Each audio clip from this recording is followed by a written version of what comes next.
اہم خبر سے آگاہ کرتے چلیں آپ کو۔ ٹریفک پولیس ملتان کی جانب سے 12 ربیع الاول کے سلسلے میں ٹریفک پلان جاری کر دیا گیا۔ سی ٹی او ملتان کا کہنا ہے کہ ٹریفک وارڈنز شہریوں کے ساتھ خوش اخلاقی سے پیش آئیں اور متبادل راستوں کی رہنمائی کرے۔ آپ کو ایک دفعہ پھر بتاتے چلیں، ٹریفک پولیس ملتان کی جانب سے 12 ربیع الاول کے سلسلے میں ٹریفک پلان جاری کر دیا گیا۔ سی ٹی او ملتان کا کہنا ہے کہ ٹریفک وارڈنز شہریوں کے ساتھ خوش اخلاقی سے پیش آئیں اور متبادل راستوں کی رہنمائی کریں۔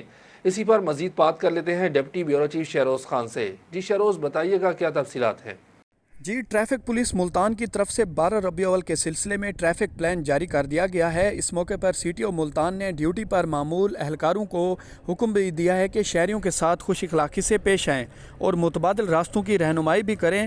اس موقع پر گھنٹہ گھر چوک، اندرون حسینہ گئی، دولت گیٹ چوک، دلی گیٹ چوک، پاک گیٹ، شہین مارکیٹ، بور گیٹ چوک اور ڈیرہ اڈہ ہم قسم ٹریفک کے لیے بند رہیں گے۔ اپنی ڈیوٹی پوائنٹس پر نمایاں ہو کر ڈیوٹی سارا انجام دیں۔ شہریوں کو متبادل روٹس کے متعلق آگاہ بھی کریں۔ سڑک پر کسی بھی قسم کی گاڑی کو غلط پارک نہ ہونے دیں۔ اس موقع پر شہریوں کو ہدایت جاری کرتے ہوئے کہا کہ اپنی گاڑی کو پارکنگ والی جگہ پہ پارک کریں۔ اپنے سفر کو محفوظ بنانے کے لیے ٹریفک قوانین کا احترام کریں۔ جی بہت شکریہ شہروز خان، ہمیں تفصیلات سے آگاہ کر رہے تھے۔